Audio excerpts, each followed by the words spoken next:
thank you everybody for having us today. It's a real privilege to be here. As Tom mentioned, I was a student here for many years, and to be here interviewing my friend Daniel, the co-founder and CEO of Spotify, is an honor. Daniel is one of those really rare, talented entrepreneurs that has a compelling vision to disrupt an extremely large industry by building just a great product. And I'll tell you a brief little story that encapsulates that. Daniel and I met at the end of 2010. We were introduced by my partner, Mary Meeker. Daniel happened to be in town, and after a strategy offsite that we had done with our firm, Mary said, "Hey, Daniel's here." You know, we're at a hotel, and he came by, and we sat for an hour and a half, and he told us his vision for what was going to happen in music, what was going to happen with mobile, what was going to happen as all of these things came together to form a platform that he called Spotify. And after the meeting, I grabbed Mary and my partner, Bing Gordon, and I said, "Bing, drive Daniel back to wherever it is that he's staying and invest as much money as you possibly can in this company." And we managed to a few months later. So Daniel, you've had an extraordinary entrepreneurial track record. You founded your first company when you were 14. You were then the co-founder and CTO at Stardoll, then the CEO of uTorrent, and then the co-founder and CEO of Spotify. Each of those have been themselves big ideas attacking large markets in a disruptive way. How do you think about entrepreneurship? Well, so first to begin, I never really thought of myself as an entrepreneur. I thought of myself as there was all these interesting problems around the world, and I kept being annoyed at them. You know, there was things around that happened around me in the world that was annoying me. And I was constantly talking to people about it, and I realized there was more people than me that was annoyed by these things. So I asked them, so what are we doing about it? And no one was really doing anything about it. So I eventually felt that, hey, I had to do something about it myself. Mm-hmm. So, you know, when I started my first company when I was 14, I never really thought of it as a company. Again, there was a need at that time. This is 1997, where a web page was still, you know, there was consulting firms charging 50 grand, at least, you know, in Europe where I'm from, to create a web page. And I said, that's not really that hard. And I kept telling people that. And so they're like, well, can you help me do it? Mm-hmm. So eventually I started doing that. And this is as I was pretty much in elementary school. You know, what I realized is I did one and I got a bit of money from it, and I was like, okay, this is pretty good. And I kept, you know, doing more and more and more. And eventually what ended up happening is everyone that was pretty good at math, I taught how to program HTML, and all the ones that were really good at drawing, I taught Photoshop. So we ended up having, you know, the whole class pretty much producing work, you know, after school hours. And building web pages for people, and that was my first company. Not that I really, you know, cared about the fact that it was a company. I cared about the fact that here's a problem, and people kept pinging me about that, and I wanted to deliver great results. So that's kind of how it started. So, you know, my definition of an entrepreneur is someone that has an itch for a problem, and that, you know, you're annoyed enough by that problem to actually go out and seek a solution for it. So you grew up in Sweden, outside of Stockholm, or in Stockholm? In Stockholm. In Stockholm proper. What's the culture like there, and how did it shape this problem-solving oriented entrepreneurial approach? Sure. So, you know, I look at Sweden actually as kind of an interesting one, because typically we have a very strong engineering tradition. Mm-hmm. But people were looking to go to big companies like Ericsson and in certain cases IKEA, H&M. There's all these massive companies, even though we only have a population of 10 million people. But there was a very strong engineering tradition there. The other thing that's really interesting about Sweden is the fact that it has enormous amount of broadband penetration and the speed of that broadband penetration. If you walk in central Stockholm today, there's 4G speeds with 60, 70, 80 megabits just running through people's computers. And I remember I got my first fixed connection in 1998, and that was an 8 megabit download, 1 megabit upload. In year 2000, I had a 10 megabit download and 10 megabit upload. 1 year later, I had a 100 megabit download. Wow. So, who's got 100 megabit in their home? No one. Okay. U.S. infrastructure. Well, the interesting part was like, so think this is 12 years back. Yeah. So, and especially if you think about this in the context of what I'm doing, which is distributing media, like it was pretty obvious at the time that we had this fantastic infrastructure. So what were we going to use it for? Like downloading a web page took, 2 secs. So, okay, we started downloading more stuff. We started downloading music, we started downloading video, and it was like, these services don't exist. So, I think the culture in Sweden was very much prone for going to big companies, but with a great engineering tradition. But there was also all these people that wanted to consume content, and a lot of content. And I think that was really unique about Sweden. So you were 14 when you started your first company. Then Stardoll, you were? Stardoll was 21, 22. 21. You took over as the CEO of uTorrent when you were? 22. 22. And then Spotify, you were? 23. 23 when you started it. Was youth an advantage in starting those companies? Yeah, definitely. Like, I think, if you ask entrepreneurs, would you have done it if you knew how hard it would be? Most would have said no. But because you're young, and in my case, you're quite naive, you kind of go into situations like, hey, this can't be too hard. When I started Spotify, I didn't actually know that I needed licenses from record labels. I was like, well, we'll this is figure it out. easy, you stream it. Yeah, exactly. So, I got introduced to some people, and they said, no, you kind of need some license. Well, that can't be too hard. Surely they must be up for it. It took me about 2.5 years later to kind of get started. But I think that's what kept me going, because I saw the solution. I didn't see the problems in the way. I think many people, as they get older and they get wiser, and the great benefit you guys have here is you're not kind of destroyed by this fact that you think the what I call pattern recognition. You don't really have that. So instead you see, oh, well, this is not how I want it to work. So you actually go out and you seek a solution. Where a lot of people, if they have a lot of experience, will say, well, this is not going to work because of X, Y, Z. Well, it turns out that most things does work. And what I think is like the most inspiring thing ever, and I say this, people come up to me and they ask me about ideas for companies. And I said, in all honesty, I have no idea. In fact, what's going to work and not. In fact, I think this was like 2004 or something. Someone approached me with this company called Skyper, and they said, we want to do this thing where people can sit in front of their computers and make phone calls. And I'm like, I'm never going to work. And that turned out to be a pretty big thing too. So the thing is, I'm not like a visionary person in terms of like that I know what will work and not. What I do know, however, is that if you keep executing, like the right person will figure out a way to sell umbrellas in Sahara, because they'll figure out that it's for sun protection, or they'll figure out a way where it can generate electricity or something like that. But it's really all about execution, and ideas is 5%, execution is 95%. So you've been called the most powerful man in the music industry, and alternately music's last best hope. That's kind of on the polar spectrum of commentary about the industry. At Stanford, what the students are often taught and talk about is the big idea, or the big, hairy, audacious goal. What's the big idea or BHAG behind Spotify? Sure. So first, I'm not sure that I actually agree with either of those characterizations. Yeah, that what the press says. But look, in my case, it's quite simple. I grew up in Sweden. I had access to all this broadband. It was so obvious to me after getting Napster, Kazaa, and all these services that this is the way that people want to consume music. And the more I started researching it, it actually turned out that there was 500 million people that consume music that way.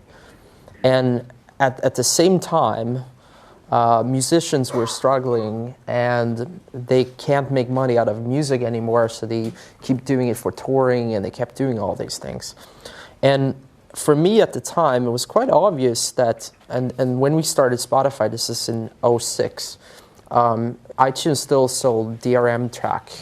They were copyright protected songs. You couldn't play them anywhere. The quality was 160 kilobits. And at the same time, I could go to, a Pirate Bay or Kazaa and download the same song pretty much as fast in lossless quality and with no protection whatsoever. So it was obvious to me that for the first time in history, the pirated product was actually a lot better than the one you could buy. So no wonder why people use pirated services. So what we tried to do with Spotify, and the goal was to create a service that was actually better than piracy. It was simpler, it's easier for people to discover and share music. It's really all that. And we realized that if we could do that, maybe we could take a big chunk of the 500 million people that consume music illegally. And by doing that, getting the music industry back to growth again, where artists can keep making great music that we all can enjoy. And in a nutshell, that product offering is how much money for which services here in the U.S.? Sure, but even so, like the vast majority of people in the world does not spend any money at all on music. Think of the fact, if you compare over history, like how long it took Elvis Presley for 1 billion people to know him. And then think of the same amount of time it took Lady Gaga to get known by 1 billion people. So today, 2 years after Lady Gaga got released, more than 1 billion people would be able to hum one of her songs. It's pretty extraordinary. But yet, Lady Gaga had in the same time sold less than 10 million records, where Elvis Presley sold 500 million records. It's quite dramatic shifts. And that kind of tells me that we live in this world where music obviously is spreading. And they're spreading through people sharing music with each other, no longer through radio and so on.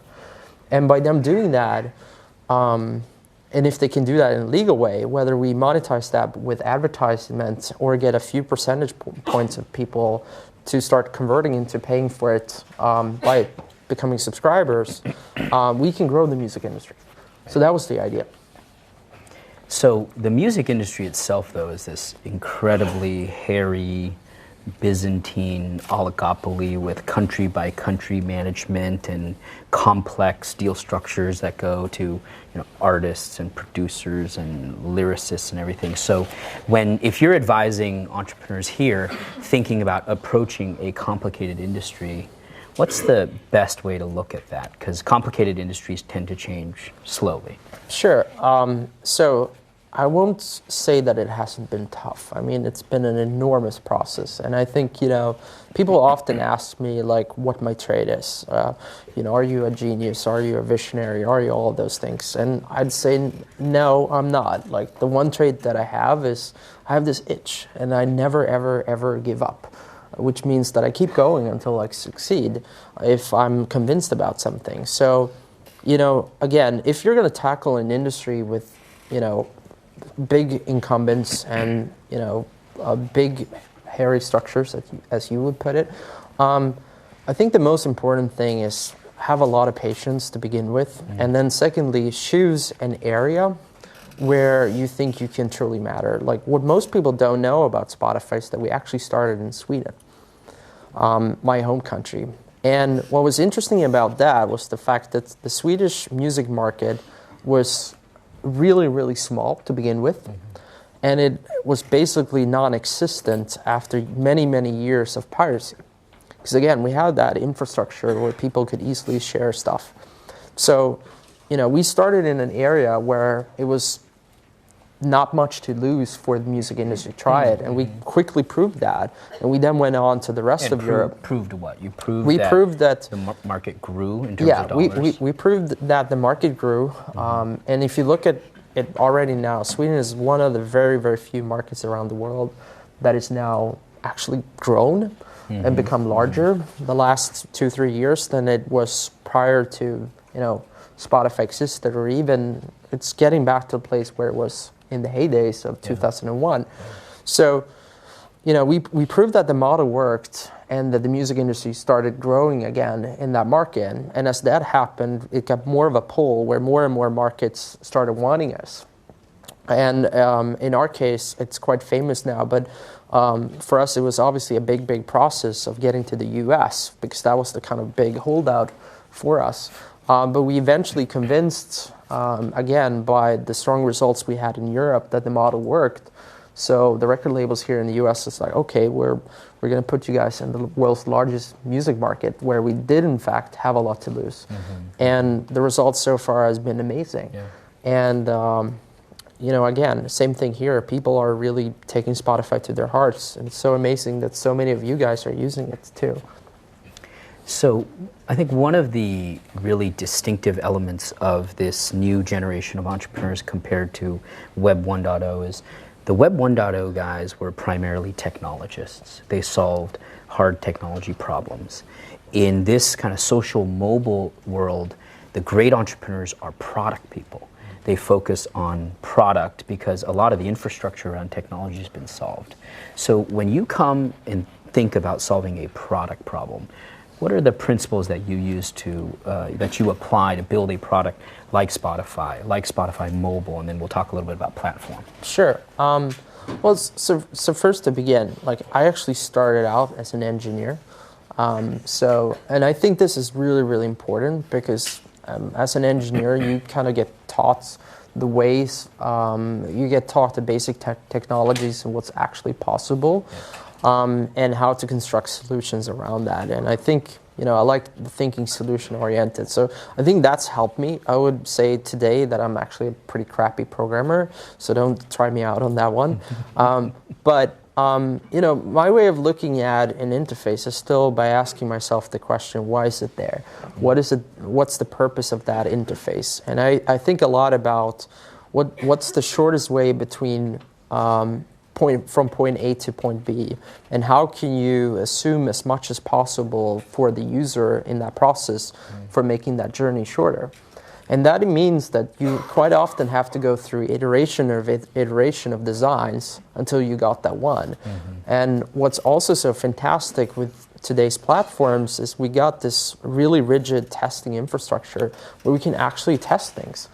So at Spotify, for instance, we quite often, if we're unsure ourselves about you know, certain decisions we make, we quite often make 3 or 4 of them and test them at the same time and see how users are reacting to it. And you know, a few years back, that infrastructure was really expensive to build, but now it kind of exists on CAN, and a lot of people can try it. So you know, I just say, like, think about what it is you want to solve and be really crisp about that, especially if you're a team of people. Like, what is this page designed to solve, or what is this product? What's the ultimate solution here? And then think about what is the shortest way from point A to point B.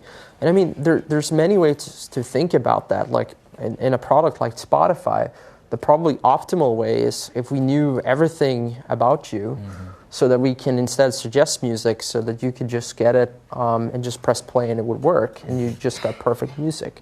It turns out that problem is incredibly hard to solve from an engineering standpoint, so we might not go there.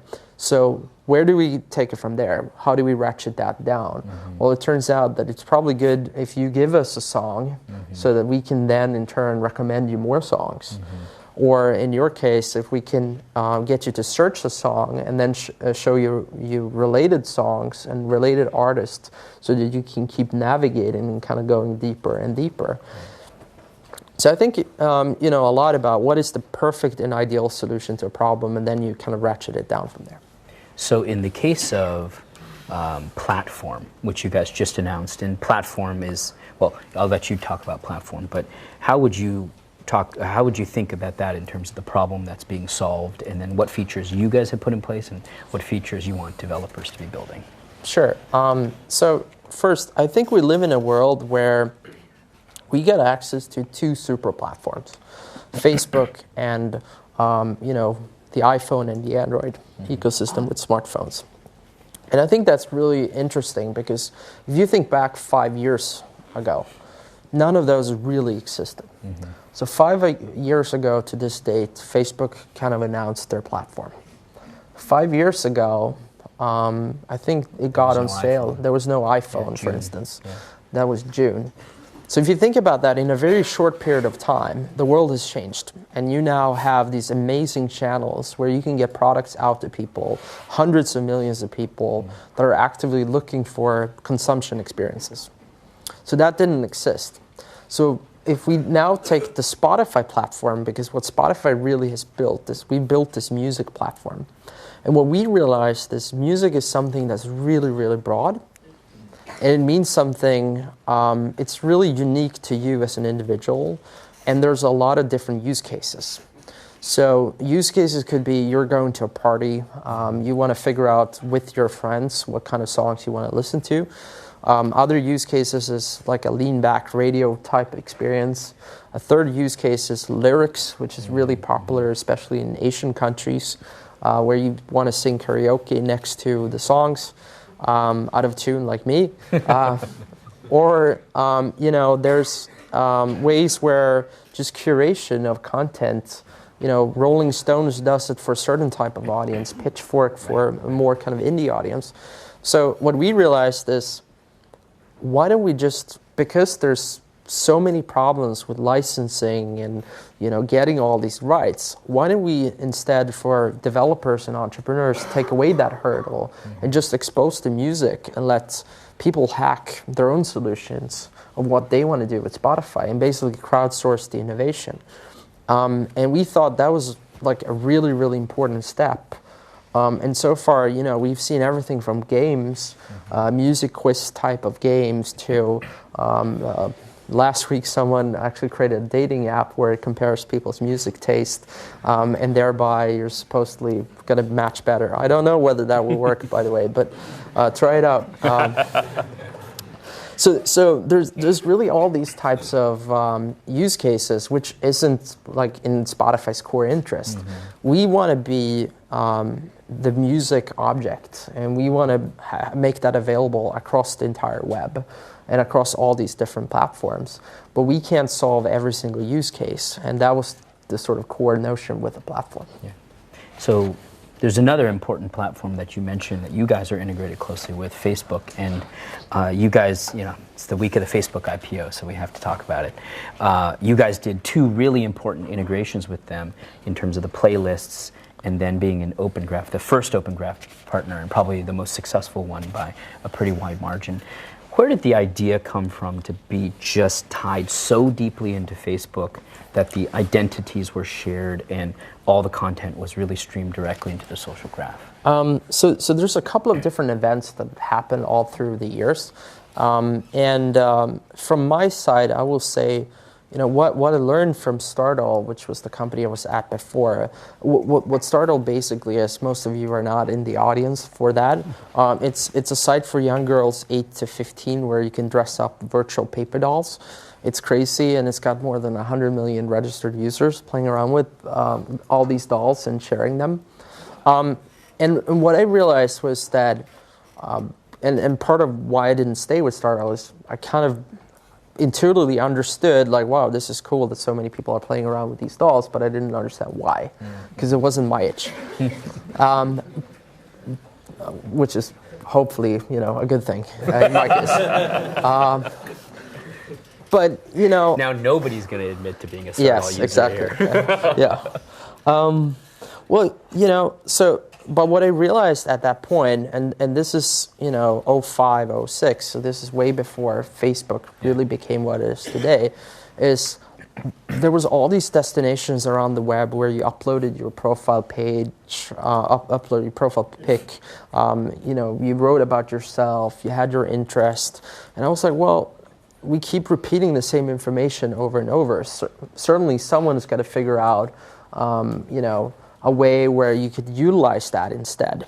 That was the first notion, and this was in 05, 06. I didn't know it was going to be the social graph or the Facebook platform or any of that, but it just felt intuitively that this is the way the world's got to work. And then the second thing was really around that I thought music was one of the most social objects there is. And if you think about it, music, I can send any one of you a piece of music and you can probably relate to it. Even if I send it in a different language, you will know whether it's a happy song or if it's a sad song.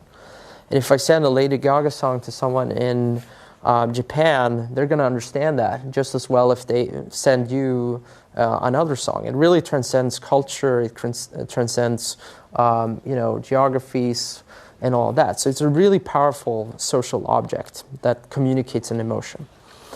And then if you look at it from Mark's perspective, which is also kind of interesting, because Mark, as he created Facebook, or the Facebook, he was actually working on a project at the same time called Wirehog. Mm-hmm. I remember that. Yep, you do. And as far as I know, I don't know exactly what Wirehog was, but I think it was a way for people to share music on Facebook. Right. So eventually, they thought that was going to be the company that was going to be successful. Yes, exactly. So they thought the music company was going to be successful. But I think Sean Parker, which is the third person in the story, managed to convince Mark that was an incredibly bad idea, wise of his past experience from Napster. So they killed that and eventually focused on Facebook instead, right, which seemed like a pretty smart choice. And so I think we all kind of had this notion. Mm-hmm. I had the notion about the fact that there should be a platform where people have their identity, mm-hmm. and Mark had the notion that music was a really strong social object. Mm-hmm. So we got together one day, and this is probably like 2 years ago, and we started talking about how cool it would be if people could more easily share stuff on Facebook around music, and we spent more and more time talking about it as well, and so Sean was also part of those discussions, and I think we just ended up in a place where it was quite obvious to us that this would be a great user experience. And that's really, how I think about things and how Mark thinks about things. So it was kind of a natural evolution about it. Yeah. So let's talk a little bit about leadership, because Spotify is an interesting company. You have a pretty sizable office in Stockholm. You've got a pretty sizable office in London. You're building one here on the West Coast. You've got a team in New York. And how do you manage and lead a group that's scattered over 2.5 continents and 4 offices? Yeah, first off, it's incredibly tough.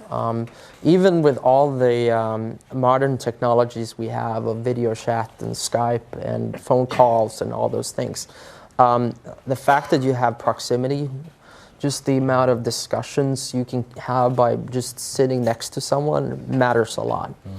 So what I do, first and foremost, I sit out in a sort of open office space. I don't have like a particular room or anything. I just sit outside because I love hearing what people are talking about and engaging in conversations. The second thing is I travel a lot. Mm-hmm. So, I spend a good amount of my time in all the cities you mentioned. So I'm here, 6-7 times a year. I'm in New York every month. I'm in London a lot of times too, and I'm in Stockholm. So in my case, I don't think the physical presence can really be replaced yet with sort of video or anything else. Mm-hmm. So first and foremost, a lot of it is just meeting people, sitting down, talking to them, and talking to the team. But I also think, we do things where we have virtual town halls where we every 2 Fridays, I depending on where I am in the world, stand up and kind of talk to the company about what we're doing, and people can ask questions. Spotify is a pretty big company. We're like 500 people, so it's a lot of people. But it's really been one of those things that we've always had across our company. We want to share as much information as possible. Mm-hmm. And even if you kind of look inside of Spotify, you'd find that like pretty much all of our metrics are available to everyone. Because we think that by empowering people with data, they're going to make much smarter decisions. And a lot of that really is by sharing information. And I'd say the third thing is actually a thing John Doerr taught me, which is this process called OKR, which is a very simple management methodology that a lot of companies use, Google, Facebook, Spotify, Zynga, a lot of others, which is really, really simple. You put up an objective that you want, for instance, the whole company to do, and you focus on 3 to 5 key results. And those have to be measurable results. So in the case of Spotify, it could be, grow the amount of subscribers by 50% this quarter. That would be a great target, by the way. Everyone sign up. Yes, exactly. Then we've solved it. But that way it kind of distills throughout the organization. So everyone in the company knows what the company's target is for the quarter. But then also everyone can relate to that as they make their own targets and can kind of map that against the overall target. But it's hard work. And most of your management team is probably more experienced and older than you. And a lot of the entrepreneurs in the crowd probably will have this experience as young leaders of companies. What advice would you share with them? Well, what I think distincts A players from B players is that you want to surround yourself with people that are smarter than yourself. So my advice is don't be scared of the fact that there are people coming in with a lot more experience than yourself. Look at that as an opportunity instead to learn from. And in my case, I say this to my team every day, that it's a blessing because I get to come in and I get to learn from really smart people. So I think that's really important. But the second thing is, don't assume just because they're experienced that they necessarily know everything and have the right experience for this task. One of the things that I do is I question a lot of things. And you can do that in a good way and a bad way, but hopefully if you try to get people to motivate why they're doing something and their way of thinking, the worst thing you can end up with is a situation where you get told, well, this is the way it's always been. That's the worst ever. That's a non-answer. Instead, ask yourself, given everything we have today, is there a way we can make this better? Given everything we know today, and with all the tools, is it worth doing better? Because the truth is, one of my greatest lessons as an entrepreneur is that while you probably can do every single thing better, you also got to focus on the few things that matters. So I'm probably, more so than anything else, I focus on very, very few things, but I keep repeating them over and over and over and over again. I just focus obsessively on them. What are those few things that you repeat over and over again? I think a lot of it, really kind of goes in phases. But in our case right now, we're focusing aggressively sort of on growth. So, and just becoming bigger as a company in terms of numbers of users that engage with our products, more playlists, because we figured out the more playlists you have, the more likely you are to come back. So then you can look at, okay, what are the most important metrics that are driving the company? And in our case, we've actually distilled everything to just one metric. That metric is daily active users. The more daily active users we have on our service, the more likely they are to come back time and time and time again, which means in turn, they're more likely to build better collections that they can share with their friends, which means in turn that they're more likely to pay or generate impressions for our advertising team. So I try to simplify things, kind of distill it down to the least common denominator, but then also just focus obsessively on that. So speaking of lessons, how about some of the dumbest things you've ever done as an entrepreneur or as a leader? So these guys don't make the same mistakes. Well, I've done a lot of mistakes. I've probably done every mistake in the book. But I think some of the more important lessons I've had actually is it's so easy to say yes to things because you think that as the company kind of evolves and even as you have more people, it's like, well, this sounds like a reasonable idea. Well, even if you in your head say this sounds like a reasonable idea, that means no. Unless you're dead sure that this is the one thing we should do, it's probably better to say no.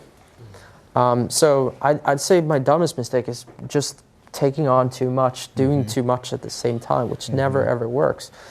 Be really, really focused. Be obsessed about the few things that matter and say no to everything else. It's really, really hard to do that. But if you focus on that and if you get that right, you're eventually gonna be able to do more things because you know that this kind of works. And I think, another one, which is insanely important, especially as we move on, is again, it's this notion that hire fast and fire fast. And I know this sounds incredibly tough, but in so many regards, as you meet people and you're working through these companies, like the life cycle of a company to go from 0 users to 10 million users, as we've seen the last couple of weeks with Vidi and SocialCam, and could be the matter of weeks. If you then don't have the right team in place, and you try to kind of learn as you go, and it also, the team isn't optimized for what you're doing, it's never going to work. Yeah. And especially not if you're a small company. Every single person needs to carry their weight, and then more. Mm-hmm. So, again, I've in many cases, just because this is a nice person and, they're doing all right, I've kind of given people too much slack. And that's a mistake that I've done so many times. And I'd say the third one, which I will also learn, is that don't sort of overpromise. I did this thing a couple of years ago. Again, being a bit naive, I said, well, surely we're going to launch in the US pretty soon. And it ended up taking us about 2 years to launch from that point. I didn't know how hard it would actually be, and I had to kind of eat that up, especially with TechCrunch, for a very, very long period of time. They even have I think, April Fool's joke. April Fool's joke about it. They had like a countdown on New Year's Eve about it, and I'm like, oh man. It just got more people waiting for it, which is good. Yeah, I mean, in some way, I guess it was all press is good press, but it was stupid on my behalf to kind of promise something that we weren't sure that we were going to deliver. So these days, I try to under-promise and over-deliver. Cool. Well, let's do a few quick questions before opening it up to the audience here. Since you're in the music business, your 3 favorite new bands?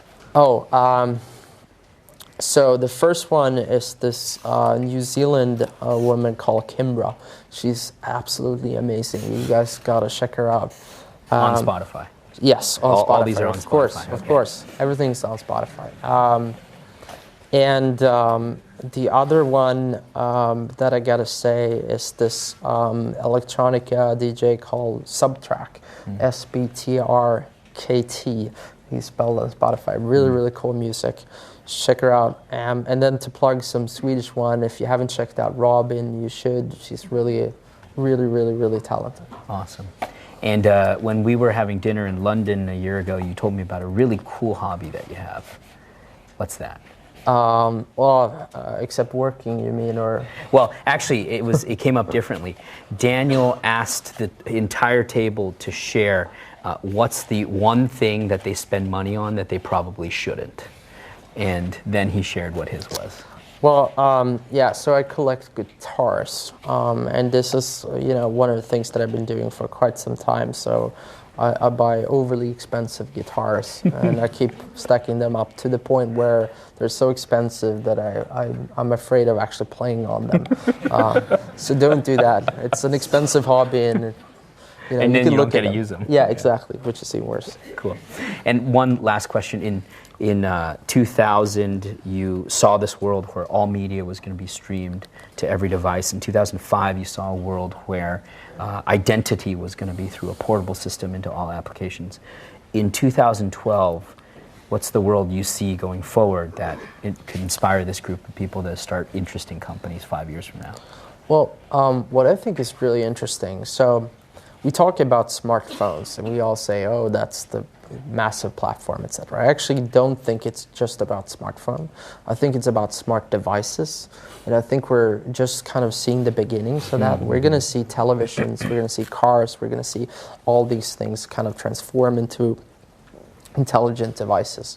But as that happens, I think one of the more exciting things for me is what sensors we're going to get access to, and what other means we're going to be able to use to mash that up, both with what currently exists today. So I'll give you a great example. So there's a lot of companies doing, for instance, the company Jambox that does this Up thing, which is great, another Kleiner Perkins company, or Nike Fuel Band, I think it's called. and people that measure heart rate and actually kind of send it, or in my case, I have a wireless Wi-Fi scale that I get on and post it to Twitter and so on. So there's all these sensors around us. And if you start thinking about that, and I'm just going to make one analogy to music, is if you're out running, imagine a future where you're out running and it knows your current heart rate, and it could alter the playlist based on what you're currently, the tempo you're currently running to. That's just one idea of what you could do with a sensor.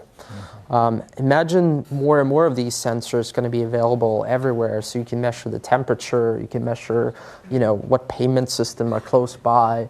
There's all these sensors, and I really believe as we go to more and more intelligent devices, that's kind of a really, really huge area of disruption and really exciting companies. Yeah, hardware and software companies. Yeah. Well, thanks, Daniel. I appreciate you taking the time today. I think we're going to open it up to the audience. Are we passing mics for us, or okay? Go ahead, right here.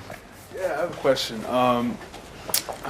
How long did it take for you guys to close the deal with Rob at Universal? With Rob at Universal? How long did it take to close the deal with Universal Music? The director. So we started negotiating around early 2007, and we launched in October 2008. So it took us more than 1 year to get that done. What was so complex at the time is there was really no one that had the type of execution we had at the time, because this was, going into the record labels at the time when they still had DRM on iTunes and telling them to give away all their music for free against, in the future, making more money. It's a kind of tough sell. I don't really think that any one of you should go to a record label with that. Was he initially very open to the idea when you guys sat down with him, or how was he? Yeah, so the question was he open to the idea? Yeah, he was. He's always been a very positive guy and very positive of Spotify. But I think, again, what is really unique about a record label too is it's rarely one person who decides. It's actually the label heads as well. So it's a group of 20, 25 people. And you can imagine, going into a meeting, as Rob did, and say, hey, we're going to start giving away our music for free. Where there were record label presidents who might have been 60, 70-year-old that have all their life sold physical discs and had just got around the idea to selling it on iTunes for 99 cents a piece. So it was a tough sell, but we eventually got there. Talk about Spotify and I guess previous applications like maybe iTunes as a response to increased piracy. How do you see piracy evolving in the next, say, 5 years, and what are the ramifications for other media industries? So the question, I guess, was how do we see piracy evolve over the next 5 years? Well, I don't think you can ever stop piracy to begin with. And there's always going to be a certain segment of people that want to take stuff and want to pirate stuff. But that segment, luckily, is pretty small. What most people do want is they want convenience and easy access. And if they can get it for free, of course, more people will do that than not. But if something is easy enough, and this is, again, the big innovation around Spotify is not the fact that it was like, oh, it's this Hail Mary moment where something was really, really different. Innovation for me is taking two things that are already known and putting them together and creating something new. So the new thing with Spotify was basically imagine iTunes, but you put it in the cloud and you put all the world's music behind it that you can access within half a second. So it feels like you have all the world's music in your iTunes library. That was the innovation with Spotify. So you're asking me how I think it will evolve. Well, I think there's a lot of media types that still haven't found the right service to match it. I think it's still obvious for me that, especially in Europe, where, I'll give you one example. Game of Thrones, just recently, I read this article that says that Game of Thrones is the most pirated TV show ever. And in Europe, I can understand it because, and I have all my American friends when I'm in Europe talking about, oh, did you see the last episode, et cetera, et cetera. And it turns out, no, because it takes me 1 year before I can get it here. And that sucks. So I had to go through VPNs and, put it on my subscription account, and I have to have an actual Sling box, and I have to do many, many, many things in order to get it legally, where in all honesty, it could have taken me 3 minutes on Pirate Bay, and I got the same thing. So unless the video industry or movie industry or TV industry solves that problem, I think it's still going to exist. It might even become more rampant. I just think, again, this is something where eventually the business opportunity will become so big that they will have to change. I think, again, as a consumer, I want all the world's content to be readily available the moment they release it. I'm not going to accept in the future that it takes a year for a great TV show like Game of Thrones to make it over to Europe if I'm there. I'm not going to accept that it's, there's all this content that I want to access if I'm a German guy living in the US and I can't. And at the end of it, the way I think about it as a user is the fact that, hey, look, if I'm willing to pay for it, what's the argument against giving it to me? So I think we're going to head in that way, and hopefully if we do that, the reason for piracy will be less. Go ahead. So I'm not a Spotify user, so I might be wrong here. So why are you guys limited to music and not why isn't you extend to movies? So the question was, why are we limited to music and not doing movies and other stuff? Well, you might not have heard that it took us about 2 years to get the licenses for music. So doing it for video would have been incredibly much harder. But I also think, this comes back to solving one thing and solving it really, really well is super important. If you're trying to be everything for everyone, I promise you, you will fail. And in our case, the use cases of music is incredibly different than the one for video. In music, for instance, you typically end up building a collection, then listening to the same things many, many times, whereas in video, it's much rarer that you do it, and you typically just watch it once. So that means that you have to design the product entirely different. And if we designed it for both those use cases, it probably meant that we didn't design it ideally for either one. Thank you. So it's kind of a long one, give me a sec. So I just wanted to know, given Spotify's dependence on licensed content, and the fact that record labels can renegotiate licensing deals every 2 to 3 years with terms favorable to them, how do you guys expect to turn a profit when a company like Pandora can enjoy the lower set of content fees can't themselves do it? So the question was, given our reliance on content, how do we expect to turn a profit if the content industry can renegotiate the deal they have with us? So first and foremost, what's interesting about Spotify is we have 2 revenue opportunities. So we actually get people to pay money for our product as well as giving it away for free and funding it with ads. So that's entirely different from Pandora. And just the pure base of math. So the average person in the US, if you strike it across the eligible population that can pay for music, spends $13 on music every year. Not more, not less. $13. If you're a paying subscriber of Spotify, you're generating $100 a year worth of income.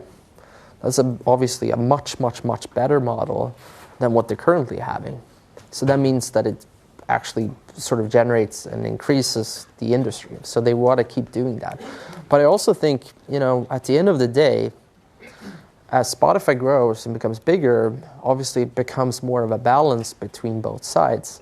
But I will also say that I think in the end, and I think the music industry has learned that lesson, that these days, it's about creating a partnership structure, because it's the only way we're going to get the music industry back to scale again. Because, again, it's not like they will build a music service. They've tried historically and it hasn't worked. So they need to have companies like iTunes, Spotify, Amazon, and others finding that this is a good business, because it means that we can invest in making it even better, which in turn makes more money for them too. I'll let you choose this one. Over in the back. Can you talk about what you see as Spotify's biggest competition and what is your competitive advantage? I didn't hear the other part. I heard competition. Yeah, and just your competitive advantage. Sure. So it's actually quite easy. The way we look at it from Spotify's perspective, our biggest competition is piracy. That's how we've always set it up. Again, we created Spotify to be an alternative to piracy. So what we look at, and when we benchmark ourselves against, other services that are out there, like Pirate Bay and Kazaa and what else might be out there, we actually look at ease of use as the biggest single competitive advantage. And sometimes, and I know we are all kind of in this room, we're all thinking, oh, we got this feature, and that means that someone's going to think much better of it. Sometimes the easiest answer is also the right answer, which is it's just a lot easier to use, and it just works. That one is, I think, the biggest kind of oversight, especially we in the tech community make, is we try to pinpoint it to being all these different features, where quite often it's just the fact that it was the shortest period from point A to point B that wins. So what we're focused on and with Spotify is just making sure that, as you go on to the Spotify service, that the shortest point from you getting your music, you being able to share your music with your friends, and you being able to discover music. And if we can solve those three problems, we're in a really good place. Right here in the middle. So you mentioned that it's important to have a unified goal. Like right now your metric is to grow your user base by 50%. So there's many ways to get there. And if there's discrepancy on how to get there, how do you resolve that? Well, so the question was like, it's important to have goals, but what if there are multiple ways to get to that goal? Again, I think you as a team, what you always have to do is you have to discuss the strategy of getting there. And you have to sit down in a team and you have to agree what you think is the most viable way. And I think today it's kind of actually a lot easier than ever before, because if you think about the world where it was 10 years ago, it was not obvious what you should do. If you wanted to get traffic onto your website, did you do TV commercials, or did you, buy a banner ad on Yahoo, or what were you doing? And then we got one platform, which was Google, where people started SEO optimizing and kind of getting more traffic from there. And now we're in a place where Google is a great traffic driver, but we got Facebook too, and we got iPhone and Android ecosystem. So I would just say that start with one channel and try to focus on that channel. And in your team, the great thing is none of them are kind of exclusive to the other. And they're all huge in terms of hundreds of millions of people. So just start with one and do that, and then kind of quickly iterate to the next platform and keep doing that. And in all honesty, in Spotify's case, it was when we started out, it was we started with the one we thought was the most obvious one, which in our case meant Facebook, because we thought music was the most social thing there is. How do you see Spotify integrating with new devices like Google Glasses? So the question was, how do we see Spotify integrate with new devices like Google Glasses? Well, again, we're a platform company, and so what we've done is we've created all these tools that will enable developers to build Spotify into their experiences.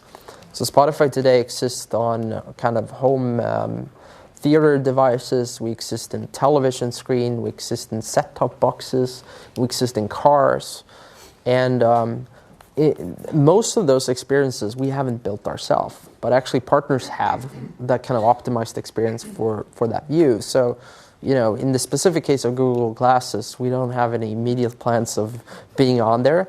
But if I don't recall incorrectly, even in the video, I think they were playing music where they just kind of showed off Google Glasses, and it recorded video at the same time, and you were able to kind of send that video with both music and the video of what you were looking at to your friend. I think that sounds like a pretty awesome app. And just in general, I think, every app and every device has its own kind of unique characteristics, and it's about merging and meshing that with that experience. Now that piracy is the biggest competitor to Spotify, how do you feel about, illegal uTorrent downloads? Oops.